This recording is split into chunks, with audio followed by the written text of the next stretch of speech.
If the Baobab curses you, we will all suffer. Why should the rest of us pay for your selfishness? The golden sun dips below the horizon, painting the skies above Ibiso in brilliant shades of amber and pink. The bustling village slowly winds down as vendors pack their wares, and children run through the square, their laughter echoing under the ancient baobab tree that stands like a silent guardian over the village. Women in colourful kente dresses balance water pots on their heads, chatting as they head home, while elders sit on wooden stools, exchanging stories of days gone by. In the middle of this scene, Nkiru and Chibuike stroll hand in hand, their hearts light with the joy of stolen moments. Chibuike carries a small carved pendant he has made for her, a symbol of the future they hope to build together in Akomo. Nkiru blushes as he places it around her neck, his smile filling her with warmth. "This is for the journey we'll take together," he says, his voice brimming with hope. But the peace of the evening shatters when Baba Ojin, the oldest and most revered elder of Ibiso, steps into the square. His frail frame is supported by a carved wooden staff, and his voice, though raspy, cuts through the chatter like a blade. "Come, children of Ibiso," he commands, his eyes sharp despite his years. "There is a story you must hear, a story that concerns us all." The villagers gather quickly, curiosity lighting their faces. Baba Ojen stands beneath the baobab tree, his presence giving the ancient giant an almost mystical air. "This tree has stood here for centuries," he begins, his voice carrying the weight of generations. "Its roots run deep, entwining with the very souls of our ancestors. They say it watches over us, guides us, and warns us. And now it speaks again."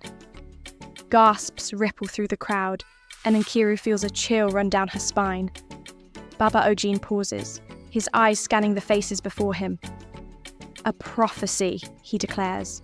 "The baobab whispers of two who will leave Ibiso, seeking their fortune elsewhere. But the fate of those who leave is uncertain. It may bring great blessing or devastating ruin." The crowd erupts into murmurs of fear and intrigue, their eyes darting around as if searching for the one spoken of in the prophecy. When Baba Ojen's gaze lands on Nkiru and Chibuike, her heart skips a beat. His stare feels heavy, almost accusatory, though he says nothing more. The weight of his silence hangs in the air, and Nkiru's breath catches. Could the prophecy be about them?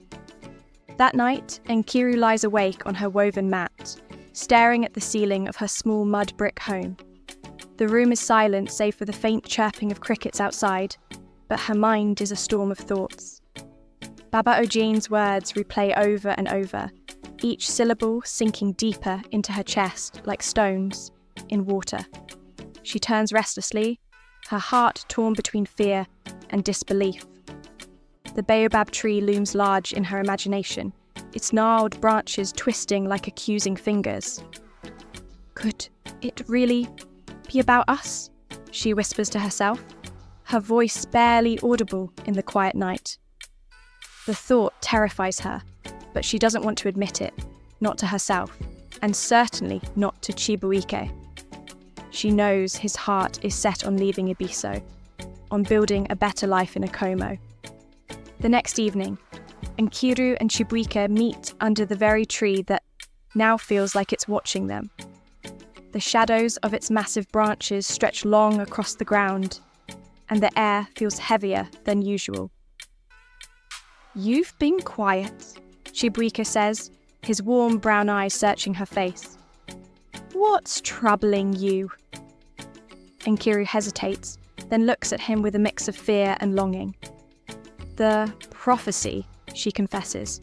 "Baba Ojin said it warns of ruin for those who leave Ibiso. What if it's true? What if leaving brings us misfortune?"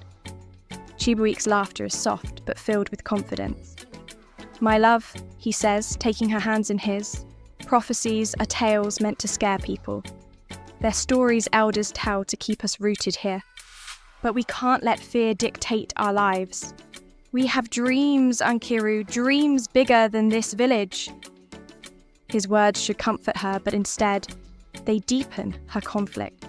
She wants to believe him, to trust in the strength of their love. Yet, the image of the Baobab's shadow stretches in her mind, a silent reminder of the elder's warning. For the first time, Nkiru wonders if her heart is strong enough to face what lies ahead. Morning comes with the chatter of the marketplace, but something feels different. As Nkiru walks through the square, baskets of yams balanced on her hip, she notices the way the villagers look at her. Their whispers follow her like a shadow, their glances sharp and full of suspicion. "That girl," Mama Feoma mutters to another woman as they draw water from the well. "She's the one the prophecy speaks of, isn't she? The one planning to leave with that boy." "Leaving Ibiso is a dangerous thing," the other woman replies, shaking her head. "The Baobab will curse them if they go." Nkiru feels their words like blows to her chest. Even the children sense the tension. When she approaches, they scatter, running back to their mothers. For the first time, Nkiru feels truly isolated in the village she has called home all her life. When she meets Chibuike later that day, her voice trembles with the weight of her fears. "They're talking about us," she says, tears threatening to spill from her eyes. "They think we're the ones from the prophecy." Chibuike's jaw tightens, his frustration evident. "Why should it matter what they think?" he says, his voice tinged with anger. "We've done nothing wrong. These are just old superstitions." But even as he speaks, Nkiru can see the unease in his eyes. The villagers' judgment has placed a heavy burden on both of them, and the path forward feels more uncertain than ever. As they walk back to her home, Nkiru can't help but feel the Baobab's shadow stretching behind them, as if the tree itself is watching their every step. Determined to confront the whispers that plague their days, Nkiru and Chibuike decide to visit Baba Ojin. The elder lives on the outskirts of the village in a modest hut shaded by tall palm trees. The walk feels longer than usual, each step heavy with unspoken fears. The sun hangs low in the sky, casting long shadows over the path, and even the birds seem quieter, as if sensing the weight of their journey. When they arrive, Baba Ojin is sitting cross-legged on a woven mat outside his hut, his staff resting beside him. The scent of burning herbs lingers in the air, adding to the solemnity of the moment. He looks up, his deep-set eyes piercing as they meet theirs. "You've come to ask about the prophecy," he says, his voice steady, as though he has been expecting them. Nkiru nods, her hands clutched tightly together. "Baba, we need to know the truth. Is the prophecy about us?" The elder studies them for a moment before speaking. "The Baobab does not name names," he begins, "but its whispers are clear. 2 who dream of leaving Ibiso will face a trial of fate. Some who leave thrive, while others are swallowed by their ambitions.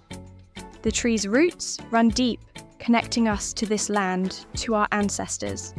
To sever that bond is to risk losing yourself." Chibuike shifts uncomfortably, his fists clenched. "So you're saying leaving is a curse?" he asks, frustration bleeding into his voice. "That's not fair. We want to build a better life. Isn't that worth the risk?" Baba Ojin sighs, his expression softening. "The tree does not curse, my son. It watches, it remembers. Those who leave must be prepared to face what lies ahead without the protection of this land. The question is not whether you can leave, but whether you can endure the consequences." Nkiru feels a lump rise in her throat. She wants to protest, to tell the elder that their love is strong enough to withstand anything. But the weight of his words settles over her like a heavy blanket, and for the first time, she wonders if they're dreams of a Como, are worth the price they may pay. The walk back from Baba Ogin's hut is silent, the elder's words hanging between them like an invisible wall. Nkiru glances at Chibuike, hoping he will say something to ease her growing doubts, but his jaw is set, his gaze fixed on the horizon. She knows he is angry, not just at the prophecy but at the villagers and their superstitions that now feel like chains binding them to Ibiso.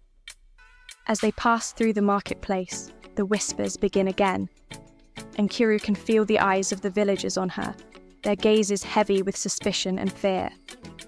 Mama Ifeoma, ever the loudest voice in the square, calls out to them. "Leaving Ibiso is not just about you," she says, her tone sharp. "If you anger the spirits, you'll bring misfortune on all of us." Chibuike stops in his tracks, turning to face the crowd. "And what about our lives? Our dreams? Are we supposed to give up everything because of an old story?" His voice rings out, filled with frustration, but his words only deepen the tension. "Young man," an elder woman replies, her voice stern, "dreams mean nothing if they destroy what keeps us together. The Baobab has stood for generations. It has seen what happens when people forget where they come from." Nkiru grabs Chibuike's arm, pulling him away before the argument escalates. "Let's go," she whispers, her voice trembling. As they leave the square, she feels the weight of tradition pressing down on her shoulders. The love she shares with Chibuike feels like a fragile flame in the face of the villagers' unwavering beliefs, and she wonders how long they can keep it burning. That evening, Nkiru sits alone outside her home, the cool night air brushing against her skin. The baobab tree stands in the distance, its silhouette dark against the starry sky. She watches its branches sway gently in the breeze, and for the first time, she feels its presence not as a source of comfort, but as a reminder of everything she stands to lose. Her thoughts are interrupted by the sound of footsteps. Chibuike appears, his expression softer than it was earlier. He sits beside her, his shoulder brushing against hers. "I'm sorry," he says, his voice low. "I shouldn't have yelled at the villagers. I hate feeling like we're trapped." Nkiru sighs, leaning her head against his shoulder. "I know," she says, "but what if they're right? What if leaving Ibiso means losing everything we've ever known?" Chibuike takes her hand, his grip firm but gentle. "Nkiru, staying here means giving up on what we could become. I love this village, but our future is bigger than Ibiso. I need you to believe that we can make it, together." His words stir something in her, a flicker of the hope they once shared. But the doubts linger, coiled tightly around her heart like vines. As the night deepens, she closes her eyes, wishing for a sign, something to tell her that the path they are choosing is the right one. Days pass, and the tension in Ibiso thickens like the humid air before a storm. Everywhere Nkiru and Chibuike go, the villagers' eyes follow, their whispers growing louder. Even the children avoid the couple, scampering off with wide-eyed fear whenever Nkiru approaches. It feels as though the entire village has turned against them, united by their fear of the prophecy. One evening, Nkiru decides to visit the baobab tree alone. The air is still and heavy, the cicada's song filling the silence. As she stands beneath the towering tree, its twisted branches seem more ominous than ever. She remembers climbing this tree as a child, her laughter mingling with the rustling leaves. Now, it feels like the tree is judging her, its roots gripping the earth as if warning her not to stray. "Why does it feel like you're alive?" she whispers, her voice trembling. She reaches out to touch the bark, its rough surface cool beneath her fingertips.